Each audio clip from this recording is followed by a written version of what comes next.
రమేష్ సరోజ అనే అమ్మాయిని పెళ్లి చేసుకుని ఇంటికి తీసుకుని వస్తాడు. సరోజ ఒక అనాథాశ్రమంలో పెరుగుతుంది. కానీ రమేష్ తల్లి ఇంకా చెల్లి సరోజని ప్రేమగా ఇంటికి ఆహ్వానిస్తారు. దాంతో సంతోషంగా సరోజ ఆ ఇంటికి కోడలుగా అవుతుంది. రమేష్ పనిలోకి వెళ్ళిపోతాడు. రామ్మ సరోజ, కుడికాలు ముందు పెట్టి లోపలికి పదమ్మా. ఈ రోజు నుంచి నువ్వు ఈ ఇంటి కోడలివి కదా, అందుకే కుడికాలు పెట్టి రావాలమ్మా. చూడమ్మా, ఇవాళ నుంచి ఇదే నీ ఇల్లు. ఇంకా ఆడపడుచు పద్మకు కూడా సరోజ చాలా బాగా నచ్చుతుంది.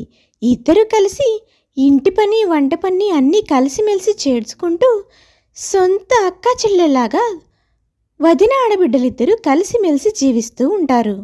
కొద్ది రోజులకి ఒకరోజు సరోజ ఇంకా నిద్ర లేవకపోవడంతో ఆడపడుచు పద్మ వదిన దగ్గరికి వెళ్ళి ఇలా అంటుంది. వదిన, ఏమైంది లేదు? ఇంకా నిద్ర లేవలేదు? రోజు అందరికంటే ముందు లెగిచి ఇంటి పనులన్నీ మొదలు పెట్టేదానివి. ఈరోజు నీకేమైంది వదిన? ఒంట్లో ఏమన్నా బాగోలేదా ఏంటి? అవును పద్మ, ఉదయం నుంచి కాస్త తలనొప్పిగా ఇంకా జ్వరంగా కూడా ఉంది. అందుకే నిద్ర లేవడానికి కొంచెం ఆలస్యమైంది.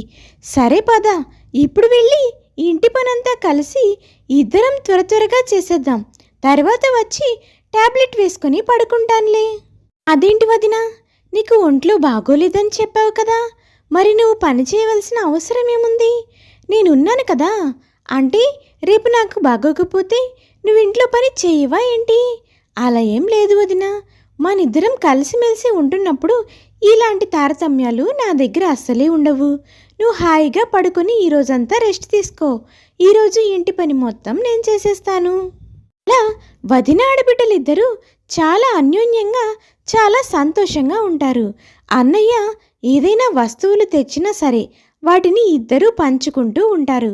సొంత అక్క చెల్లిలాగానే ప్రేమతో నిండిపోయి ఉంటాయి వాళ్ళ మనసులు. కోళ్ళ, ఏందత్తయ్య, నీకొక విషయం చెప్పాలి. ఈరోజు పనిలోకి వెళ్లకుండా ఇంట్లో ఉండమని చెప్పావు. ఏందో చెప్పమ్మా, ఆ విషయం ఏందో అని నాకు చాలా టెన్షన్గా గుండె దడగా ఉందమ్మా. ఏమైంది అసలు? అది అత్తయ్య, మన పద్మ ఒక డబ్బున్న ఇంటి వ్యక్తిని ప్రేమించింది. ఆ అబ్బాయిని ప్రాణంగా ఇష్టపడుతుంది. ఆ అబ్బాయి కూడా పద్మని చేసుకోవడానికి సిద్ధంగా ఉన్నాడు. అదే విషయాన్ని పద్మ మీతో చెప్పమని నాతో చెప్పింది. ఆ అబ్బాయి చాలా మంచివాడత్తయ్య, బాగా డబ్బున్న కుటుంబం. ఆ ఇంటికి పద్మ కోడలిగా వెళ్తే జీవితాంతం చాలా సంతోషంగా ఉంటుంది అత్తయ్య. మనలాంటి కష్టాలు బాధలు పద్మకి ఇంకా జీవితంలో రావు. నాకైతే సంబంధం బాగా నచ్చింది. మీతో ఒక మాట చెప్పి చూద్దామని ఈరోజు పనికి వెళ్లకుండా ఉండమన్నాను అత్తయ్య. మరి మీరేమంటారు? అనడానికి ముందు సరోజ, ఎప్పటికైనా ఆడపిల్లకి పెళ్లి చేయవలసిందే. కానీ వాళ్ళు బాగా డబ్బున్న సంబంధం అంటున్నావు. మరి వాళ్ళకి మనం కట్నం కానుకలు అవి ఇచ్చుకోగలుగుతామా? వాళ్ళకి దేనికి సరితూగకుండా వాళ్ళు మనల్ని ఎందుకు పెళ్లి చేసుకుంటారు? మన ఇంటి నుంచి సంబంధాన్ని ఎందుకు వెతుక్కుంటారు? వాళ్ళు లాభం చూసుకుంటారు కదా.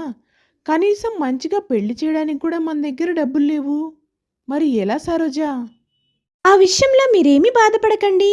నేను అబ్బాయితో మాట్లాడాను. ఆ అబ్బాయి నాకు అదివరకే తెలుసు. తను నాకు పిన్ని కొడుకు అవుతాడు.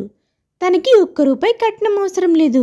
పెళ్ళి మాత్రం కొంచెం గ్రాండ్గా చేస్తే చాలు అని చెప్పారు. మా పిన్ని బాబాయ్తో కూడా నేను మాట్లాడాను. ఇక మీరు ఈ విషయంలో దిగులు పడొద్దు. ఇక మనం పద్మ పెళ్లి చేస్తే పద్మ జీవితం చాలా సంతోషంగా ఉంటుంది అత్తయ్య. నిజంగా దేవుడు చాలా గొప్పవాడమ్మా సరోజ. నీలాంటి మంచి మనసున్న కోడలు నా ఇంటికి కోడలుగా రావడం చాలా అదృష్టం అమ్మా. పద్మ విషయంలో నువ్వు ఇంతలా ఆలోచించావే. కన్న తల్లినైనా నేనే ఇంతవరకు పెళ్లి గురించి ఆలోచించలేదు. వదినవైనా కూడా తల్లి స్థానంలో నిలబడి పద్మ జీవితాన్ని బాగు చేస్తున్నావమ్మా. నువ్వు నా ఇంటికి కోడలిగా రావడం నా అదృష్టమే. ఇలా అన్నా వదిని తల్లిదండ్రి స్థానంలో నిలబడి పద్మకి ఇంకా రాహుల్కి పెళ్లి చేస్తారు. ఉన్నంతలో పెళ్లి చాలా ఘనంగానే చేస్తారు. ఇక పద్మ కాపురానికి వెళ్తుంది. అక్కడ పద్మ ఆడిందే ఆట, పాడితే పాట. కావలసినన్ని పట్టు చీరలు, కావలసినన్ని నగలు. పద్మకి ఒక్క పని కూడా చేయవలసిన అవసరం లేదు. అడుగడుక్కి పని మనుషులు ఉండేవాళ్ళు. పద్మ చాలా సంతోషించేది ఆ ఇంట్లో. ఎంతలా అంటే కనీసం ఒక్కసారి కూడా పుట్టింటికి ఫోన్ చేసి మాట్లాడలేనంత బిజీగా ఉండేది పద్మ. పుట్టింటి వాళ్ళంటే ఏదో తక్కువగా, డబ్బు లేని వాళ్ళలా చూసేది. డబ్బుందన్న అహంకారం పూర్తిగా తలకెక్కిపోయింది పద్మకి. రోజు రాహుల్, ఏమైంది పద్మ నీకు? మీ అమ్మ అన్నయ్య ఫోన్ చేస్తే ఫోన్ మాట్లాడకుండా ఉంటున్నావంట. ఒక్కసారి నిన్ను చూడాలనిపిస్తుంది రా అమ్మా అంటే, నాకు ఇక్కడ చాలా పనులున్నాయి, రావడం కుదరదు అని చెప్తున్నావంట. అసలు నీకు ఏమైంది పద్మ? అప్పుడు పద్మ మనసులో ఇలా అనుకుంటుంది, ఇప్పుడు ఆ ఇంటికి వెళ్ళి ఈ ఏసీలు గీసీలు లేకుండా ఎలా ఉండాలి? ఆ అదేం లేదండి, నాకు మిమ్మల్ని వదిలిపెట్టి వెళ్ళాలని లేదు. చాలా దిగులుగా ఉంది, అందుకే నేను వెళ్ళనని చెప్పాను. అంతకు మించి ఏమీ లేదు. అదేంటి పద్మ అలా మాట్లాడుతున్నావు? నిన్న మొన్న పరిచయమైన నా మీదే నీకు ఇంతలా దిగులుగా ఉండి నన్ను వదిలి వెళ్ళలేకపోతున్నావంటే, మరి చిన్నప్పటి నుంచి నీ బాగోగులు చూసుకున్న తల్లిదండ్రులపైన నీకు దిగులు చింత లేదా ఏంటి? మీ అమ్మగారు ఎంతలా బాధపడుతున్నారో తెలుసా? నువ్వు రేపే వెళ్ళి ఒక 10 రోజులు మీ ఇంట్లో ఉండిరా. వాళ్ళు నీ మీద చాలా దిగులుగా ఉన్నారు. భర్త చెప్పిన మాటలకు ఏం సమాధానం చెప్పాలో అర్థం కాని పద్మ సరే అన్నట్టుగా తలాడిస్తుంది. ఆ తరువాతి రోజు రాహుల్, పద్మ నీకోసం కారు ఇంకా మీ ఇంట్లో వాళ్ళకి కొన్ని గిఫ్ట్లు సిద్ధం చేసి కారులో పెట్టాను. నువ్వు వాటిని తీసుకుని వెళ్ళు. మళ్ళీ ఒక 10 రోజుల తర్వాత నేనే వచ్చి అక్కడి నుంచి నిన్ను తీసుకుని వస్తాను. అలాగేనండి అని ముభావంగా ఇష్టం లేకుండా పుట్టింటికి బయలుదేరి వస్తుంది పద్మ. పద్మ కారులోంచి దిగి కూడా సరోజని చూసి చూడనట్టు వస్తూ ఉంటుంది. ఇంతలో సరోజ, ఏవమ్మా పద్మ, బాగున్నావా? అయినా ఆ ఇంటికి వెళ్ళిన తర్వాత ఈ పుట్టింటిని పూర్తిగా మర్చిపోయినట్లున్నావే, ఏంటి సంగతులు? అక్కడంతా బాగానే ఉన్నారా? వెంటనే పద్మ చాలా విసుగ్గా, ఏంటి వదినా, నేనేమైనా పూరింట్లోంచి వచ్చాననుకుంటున్నావా ఏంటి? ఏసీ కార్లో నుంచి దిగడం చూసావు కదా, ఇంకా బాగున్నావా అని అడుగుతున్నావు? నేనేదైనా ఆటో రిక్షాలో వచ్చాననుకుంటున్నావా ఏంటి? నాకేంటి, అక్కడ నేను మహారాణిలా ఉన్నాను. ఇదిగో కొంచెం ఈ లగేజ్ లోపలికి తీసుకునిరా, నాకు చాలా చెమటగా ఉంది అని చాలా గర్వంగా సమాధానం చెప్పి అక్కడి నుంచి వెళ్ళిపోతుంది పద్మ. సరోజ కూడా ఏం మాట్లాడదు. వెంటనే కాంతమ్మ సరోజ తాగడానికి మంచినీళ్ళు తీసుకుని, ఏమ్మా సరోజ, ఎట్లా ఉన్నావే? ఎన్నాళ్ళకి నీ తల్లి నీకు గుర్తొచ్చిందా? ఫోన్ చేసినా కూడా కనీసం మాట్లాడవు, ఒక్కసారి చుట్టం చూపుగానైనా వచ్చిపోవు. అసలేమనుకుంటున్నావే నువ్వు? అల్లుడు గారు అంతా బాగున్నారా అమ్మా? నిన్ను బాగా చూసుకుంటున్నారా? ఏం మాట్లాడుతున్నావమ్మా? నేనేమైనా పూరింట్లోంచి వచ్చాననుకుంటున్నావా ఏంటి? ఆయనేంటి నన్ను మహారాణిలాగా చూసుకుంటున్నారు. అక్కడ నేను ఒక్క పని చేసే కూడా పని లేదు తెలుసా? అడుగడుక్కి పని మనుషులే, కావలసినన్ని నగలు, చీరలు, తినడానికి కావలసినంత తిండి. అసలు నాకు అక్కడ ఏం లోటుందని నువ్వెక్కడికి రా రా రా అని ఇలా విసిగిస్తున్నావు? చూడు, కనీసం ఫ్యాన్ కూడా లేదు. వచ్చినప్పటి నుంచి నాకు చెమటతో తడిసిపోతున్నాను. మంచినీళ్ళు ఇచ్చావు, కనీసం ఇవి చల్లగా కూడా లేవు. ఇలాంటి సౌకర్యాలేమీ ఉండవనే కదా నేను ఇక్కడికి రాకుండా ఉండేది. ఫోన్ చేసి మరీ బలవంతంగా తీసుకొచ్చావు ఇక్కడికి. చూడు, ఇప్పుడు 10 రోజులు ఇక్కడ నేను కష్టపడాలి. అస్సలు బుద్ధి లేదు. నాకేం తెలుసమ్మా ఈ పుట్టిల్లంటే నీకంత విరక్తి కలుగుతుందని? పిల్లకి తల్లిదండ్రి మీద, అన్న వదిన మీద ప్రేమ ఉంది కాబోలు, వాళ్ళని చూసుకుంటుంది. అక్కడ ఏ పరిస్థితుల్లో ఉండి రాలేకపోతుందా అని చెప్పి అల్లుడు గారిని అడిగానంతే. ఇలా నీకు ఇష్టం లేదని తెలిస్తే ఇంకోసారి నిన్ను రమ్మని అడగను లేవే.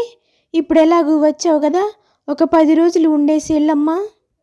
వచ్చిన తర్వాత ఉండక చేస్తానా? ఉంటానులే, కానీ నాకు బాగా కాళ్ళు నొప్పిగా ఉన్నాయమ్మా. కాసేపు వదిన్ని పిలు, కొద్దిసేపు కాళ్ళు పట్టి వెళ్తుంది. ఏమే పద్మ, నీ కళ్ళు ఏమన్నా నెత్తికెక్కాయింది? వదిన నీ కాళ్ళు పట్టడం ఏంటి? వదిన వయసు ఏంటి, నీ వయసు ఏంటి? పిచ్చి పిచ్చిగా ఉందా? అబ్బా, అందులో తప్పే ఉందమ్మా. వదిన అదే వాళ్ళ చెల్లైతే నా కాళ్ళు పట్టదా ఏంటి? అంటే వదిన ఇన్నాళ్ళు నాపై చూపించిన ప్రేమ మొత్తం అబద్ధం అంటావా? నిన్నైనా చెప్పవే, వదిన నీ కాళ్ళు పట్టుకోవడం అనేది మాత్రం జరిగే పని కాదు. నీకంత నొప్పులుగా ఉంటే నేను పడతాను పట్టు. హలో, సరోజ అక్కడికి వస్తుంది. ఏంటత్తయ్యా, వదిన వదిన వదిన అని ఇందకటి నుంచి ఏదో మాట్లాడుకుంటున్నారు. ఏమైంది? ఏంటో నాకు చెప్పండి అత్తయ్య. మీలో మీరెందుకు గొడవ పడుతున్నారు? అదేమీ లేదులే వదిన. నాకు ప్రయాణం చేసిన అలసట మీద కాళ్ళు నొప్పులు పడుతున్నాయి. మా అమ్మ ఎలాగో ముసలిది, సరిగ్గా కాళ్ళు నొక్కలేదు అని కొంచెం వదిన్ని కాళ్ళు నొక్కి పెట్టమని అడిగాను. దానికే మా అమ్మ వదినేమన్నా నీ కింద పని మనిషా ఏంటి, వదిన అలా చేయదు ఇలా చేయదని మాట్లాడుతుంది. నువ్వు చెప్పు వదిన, నేను అడిగిన దాంట్లో తప్పేమైనా ఉందా? అదంతే మాట్లాడుతుందిలేవే, దానికి కళ్ళు నెత్తికెక్కినాయి. నువ్వేం పట్టించుకోకుండా ఎళ్ళు నీ పని చూసుకోపో సరోజా. అత్తయ్య, ఇప్పుడు పద్మ అడిగిన దాంట్లో తప్పే ఉంది అత్తయ్య. అదే నా చెల్లో నా అక్క అయితే ఇలాంటి పరిస్థితుల్లో ఉంటే నేను కాళ్ళు పట్టనా ఏంటి? ఇందులో మీరంతగా బాధపడే విషయం ఏమీ లేదు అని సరోజ పద్మ కాళ్ళు నొక్కడం మొదలు పెడుతుంది. అది చూసిన కాంతమ్మకి ఇదంతా ఎందుకో అస్సలే నచ్చదు. కూతురికి బాగా పొగరు పట్టింది అని, ఆడపడుచన్న పెత్తనం చూపిస్తుంది అని మనసులోనే అనుకుంటూ ఉంటుంది. కానీ కాంతమ్మది ఏమీ చేయలేని పరిస్థితి. వదిన, నీకసలు నా బట్టలు ఉతకడం ఇష్టం లేకపోతే ఉతకరని చెప్పాల్సింది, అంతేకాని నా చీరల మీద నువ్వంతా కుళ్ళుతో ఉండాల్సిన అవసరం ఏంటి?